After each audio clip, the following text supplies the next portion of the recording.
நீண்ட நாள் சர்க்கரை இருக்கிறப்ப காலில் வந்து கால் எரியுதுன்றாங்க, மதப்பு இருக்குன்றாங்க. உட்காந்துட்டு இந்த செயற்கை கால் பொருத்துறதுக்கு வந்து நீங்களே முன்னேற்பாடு பண்ணி ஒரு விரலில் ஒரு காயம் பட்டிருக்கு, சுகர் பேஷண்ட்டு, இப்போ நடக்கவும் முடியாது, காலில் புண்ணு இருக்கும். அப்போ அந்த கால் பராமரிப்புக்கு தொடர்ச்சியாக காரைக்குடியில் வந்து பார்வதி சர்க்கரை நோய் மருத்துவமனை வந்து செயல்பட்டு வருது டாக்டர். இப்போ இந்த கால் புண்ணு வந்து அவ்வளோ சென்சிட்டிவான இஷ்யூவா டாக்டர் சுகர் பேஷண்ட்ஸ்? ஆமாம், அதாவது நம்ம மொத்த உடம்பையும் தாங்கிறது கால் தான். ஆமாம் டாக்டர்.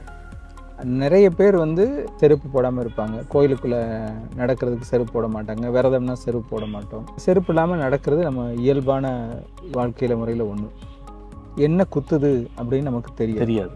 பேஷண்ட்டுடைய சுகர் வந்து கட்டுப்பாடு இல்லாமல் 150 தாண்டி 300 400 இருக்கிறப்ப நம்ம உடம்புல இருக்க ஒவ்வொரு செல்களும் இனிப்பாக தான் இருக்கும். இனிப்புத்தன்மைன்றது வந்து சுகர்னால பாதிக்கப்படைஞ்சிருக்கலாம் கூட அர்த்தம். ஆமாம், ரைட். நீண்ட நாள் சர்க்கரை கண்ட்ரோல் இல்லாமல் இருக்குது, ரைட். இனிப்பு உங்களுக்கு பிடிக்கும்ல, உங்களுக்கும் பிடிக்கிற மாதிரி பாக்டீரியாவுக்கும் பிடிக்கும். ஓ சரிங்க டாக்டர். அந்த கிருமிகளுக்கும் பிடிக்கும். அப்போ புண்ணு வந்தோடனே அது நல்ல இனிப்பாக இருக்கே அப்படின்னு சொல்லி வேகமாக அங்கே போய் உட்காந்து அது பல்கி பெருகி சலம் வச்சு புண்ணாகி பெருசாகி, இவ்வளோதான். ரொம்ப பெரிய தியரிலாம் கிடையாது, சின்ன தியரி தான். அதனால பரவு. அதனால தான் அதிகமாக பாதிக்கப்படுறது வந்து அவங்களுக்கு இயல்பாகவே நோய் எதிர்ப்பு சக்தி குறைவாக இருக்கும். இந்த மாதிரி இனிப்பும் அதிகமாக இருக்கிறதுனால வேகமாக பரவும். சரிங்க டாக்டர். இப்போ வந்து கால் எரியுதுன்றாங்க, மதப்பு இருக்குன்றாங்க. உட்காந்துட்டு இருந்தா, எங்கூட ஒரு மேனேஜர் இருந்தார் டாக்டர், இப்போ அவர் கிடையாது, இறந்துட்டாரு. மீட்டிங்லேயே என்ன பண்ணுவாங்கன்னா ஷூவை கழட்டி வச்சுட்டு வெறும் காலில் உட்காந்துருப்பார், இல்லை போட்டு தேய்ச்சிட்டே இருப்பார்ல, கால் வந்து இதாக இருக்குடா அப்படின்னு மாதிரி சொல்லுவார். அவர் ரொம்ப நாளாவே டயபெட்டிக் பேஷண்ட்டாகவே இது வருமா டாக்டர்? ஆமாம், நிச்சயம். நீண்ட நாள் சர்க்கரை இருக்கிறப்ப காலில் வந்து நரம்புல பாதிப்பு வரும். அந்த நரம்புக்கு போகிற மெல்லிய இரத்த குழாயில் அடப்பு வந்துடும். அந்த அடப்பு இருக்கிறதுனால போதுமான அளவுக்கு பிளட் சப்ளை வந்து அந்த நரம்புக்கு கிடைக்காது. அதனால அந்த நரம்பு வந்து கொஞ்சம் கொஞ்சமாக இறந்துக்கிட்டு இருக்கும். அதை எங்கள் ப்ரொஃபஸர் சொல்லுவார், அதாவது நரம்போட வேதனையின் கண்ணீர்மர். அந்த எரிச்சல் வந்து நரம்பு வந்து சாக போறேன் நம்மகிட்ட சொல்லுதுடா, அதுதான்டா காரணம். அவனுக்கு வந்து சுகர் கண்ட்ரோல் பண்ண சொல்லு, மாத்திரை கொலஸ்ட்ரால் மாத்திரை அவசியம் கொடு, அந்த நீரோ விட்டமின்ஸ் கட்டாயம் கொடு, சரியா வரும் அப்படின்னு சொல்லுவார். ஒரு ஊட்டச்சத்து கொடுக்குற மாதிரி மருந்துகளை கொடுக்கும்போது automatic sugar control, cholesterol control, அதுக்கடுத்து அதுக்கான நீரோ விட்டமின்ஸ் கொடுக்குறப்ப அது கொஞ்சம் கொஞ்சமாக மாறும். இப்போ நீங்கள் வந்து சுகர் பேஷண்ட்ஸுக்குன்னு ஒரு புக் எழுதிருக்கீங்க டாக்டர், நோய்களின் தாய் அப்படின்னு சொல்லி ஒரு புக் எழுதிருக்கீங்க. அது நாங்கள் உங்கள் ஹாஸ்பிட்டல்லே நீங்கள் வச்சுருந்தீங்க, நான் எடுத்து அதை படித்து பார்த்தேன் டாக்டர். அதில் கால் பராமரிப்பு பற்றி நிறைய எழுதியிருக்கீங்க. அதில் ஒரு சில எபிசோட்ஸ், சில பேஷண்ட்ஸை பற்றி கதைகள் எழுதியிருக்கீங்க. இந்த செயற்கை கால் பொருத்துறதுக்கு வந்து நீங்களே முன்னேற்பாடு பண்ணி, அது வந்து உங்களுடைய ஹாஸ்பிட்டல் பிஸ்னஸ் சம்மந்தமாக எதுவுமே இல்லாமல் அந்த பேஷண்ட்டோட கேர் சம்மந்தப்பட்டு செயற்கை கால் நீங்கள் பொருத்தி கொடுத்துருக்கீங்க டாக்டர்? கொடுத்துருக்கீங்க டாக்டர். அதை பற்றி ஏதாவது நீங்கள்? இல்லை, இப்போ ஏற்கனவே ஒரு 2 பேஷண்ட்டுக்கு இந்த மாதிரி கால் இழந்தவங்களுக்கு செயற்கை கால் பொருத்துறதுக்கு ஏற்பாடு பண்ணி கொடுத்துருக்கோம். இப்போ முதல்ல இதுக்கு முன்னாடி கொஞ்சம் சொன்னல, சிங்கப்பூர் பேஷண்ட் ஒரு பேஷண்ட். ஆமாம் டாக்டர். அந்த பேஷண்ட்டுக்கும் அந்த புண்ணு, அந்த கால் வடிவம், ஃபைனல் வடிவம் வர்றதுக்காக வெயிட் பண்ணிக்கிட்டு இருக்கோம். அந்த வடிவம் வந்து இன்னும் 2 மாதத்தில் அவங்களுக்கும் முற்றிலும் இலவசமாக, அதாவது பணம் ஒரு பைசா கூட வாங்காமல் இலவசமாக காலை பொருத்தி கொடுக்கறதுக்கு ஏற்பாடு பண்ணுறோம். இப்போ இது எல்லாமே நீங்கள் சர்க்கரை நோய் சார்ந்து மக்களுக்கு நீங்கள் உங்கள் பார்வதி சர்க்கரை நோய் மருத்துவமனை மூலமாக எடுக்கக்கூடிய முன்னெடுப்பு நிகழ்ச்சி. நிறைய பேர் எங்களுக்கு அதுக்கான ஹெல்ப்பும் பண்ணுறாங்க.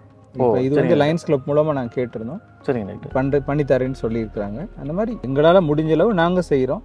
முடியாத பட்சத்தில் வெளியிலேருந்து உதவிகள் வாங்கி பேஷண்ட்டுக்கு செஞ்சு. இது மாதிரி வேறு என்ன டாக்டர் பண்ணிருக்கீங்க? அதாவது சுகர் பேஷண்ட்ஸுக்கு செயற்கை கால் தவிர வேறு ஏதாவது?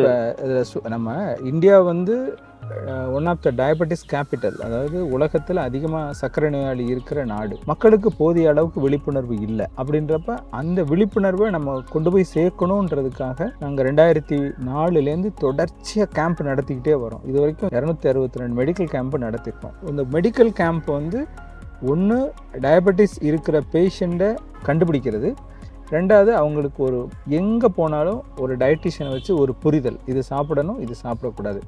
வைத்தியம் நீங்கள் நிகரஸ்ட்டாக எங்கே போனாலும் பார்த்துக்கோங்க, ஆனால் ஒரு புரிதல் என்ன அப்படிங்கிறத நம்ம உருவாக்கிறோம். எனி எமர்ஜென்சி, காலில் புண்ணு வந்தால் நீங்கள் காண்டாக்ட் பண்ணுங்கன்னு கூட சொல்லிடுறோம்.